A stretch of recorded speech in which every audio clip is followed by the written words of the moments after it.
धर्मराज युधिष्ठिर ने कहा, हे केशव, आषाढ़ शुक्ल एकादशी का क्या नाम है? इस व्रत के करने की विधि क्या है और किस देवता का पूजन किया जाता है? श्री कृष्ण कहने लगे कि हे युधिष्ठिर, जिस कथा को ब्रह्मा जी ने नारद जी से कहा था वही मैं तुमसे कहता हूँ।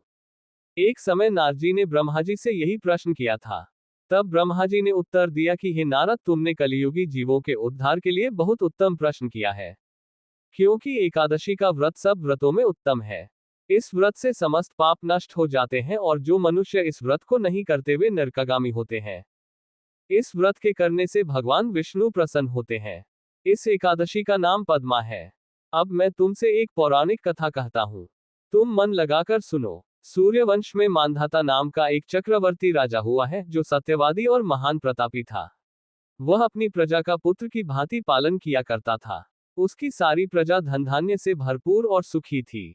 उसके राज्य में कभी अकाल नहीं पड़ता था। एक समय उस राजा के राज्य में 3 वर्ष तक वर्षा नहीं हुई और अकाल पड़ गया। प्रजा अन्न की कमी के कारण अत्यंत दुखी हो गई। अन्न के न होने से राज्य में यज्ञादि भी बंद हो गए। एक दिन प्रजा राजा के पास जाकर कहने लगी कि हे राजा, सारी प्रजा त्राही त्राही पुकार रही है, क्योंकि समस्त विश्व की सृष्टि का कारण वर्षा है। वर्षा के अभाव से अकाल पड़ गया है और अकाल से प्रजा मर रही है। इसलिए हे राजन, कोई ऐसा उपाय बताओ जिससे प्रजा का कष्ट दूर हो। राजा मांधाता कहने लगे कि आप लोग ठीक कह रहे हैं, वर्षा से ही अन्न उत्पन्न होता है और आप लोग वर्षा न होने से अत्यंत दुखी हो गए हैं। मैं आप लोगों के दुखों को समझता हूँ। ऐसा कहकर राजा कुछ सेना साथ लेकर वन की तरफ चल दिया। वह अनेक ऋषियों के आश्रम में भ्रमण करता हुआ अंत में ब्रह्मा जी के पुत्र अंगिरा ऋषि के आश्रम में पहुंचा। वहां राजा ने घोड़े से उतरकर अंगिरा ऋषि को प्रणाम किया। मुनि ने राजा को आशीर्वाद देकर कुशलक्षेम के पश्चात उनसे आश्रम में आने का कारण पूछा। राजा ने हाथ जोड़कर विनीत भाव से कहा कि हे भगवान, सब प्रकार से धर्म पालन करने पर भी मेरे राज्य में अकाल पड़ गया है। इससे प्रजा अत्यंत दुखी है। राजा के पापों के प्रभाव से ही प्रजा को कष्ट होता है, ऐसा शास्त्रों में कहा है। जब मैं धर्मानुसार राज्य करता हूं तो मेरे राज्य में अकाल कैसे पड़ गया, इसके कारण का पता मुझको अभी तक नहीं चल सका। अब मैं आपके पास इसी संदेह को निवृत्त कराने के लिए आया हूं। कृपा करके मेरे इस संदेह को दूर कीजिए, साथ ही प्रजा के कष्ट को दूर करने का कोई उपाय बताइए।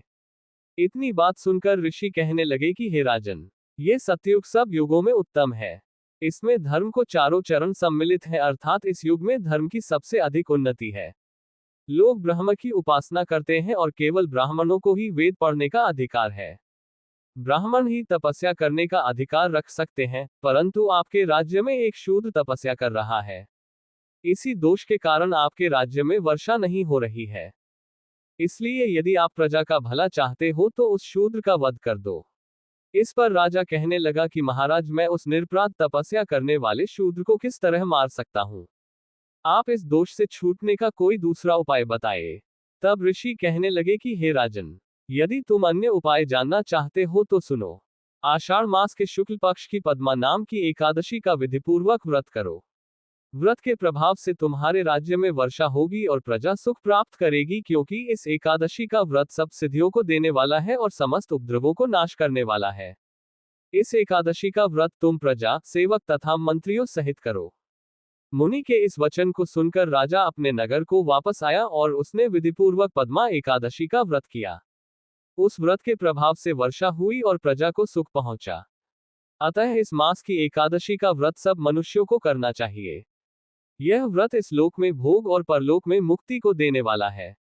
इस कथा को पढ़ने और सुनने से मनुष्य के समस्त पाप नाश को प्राप्त हो जाते हैं।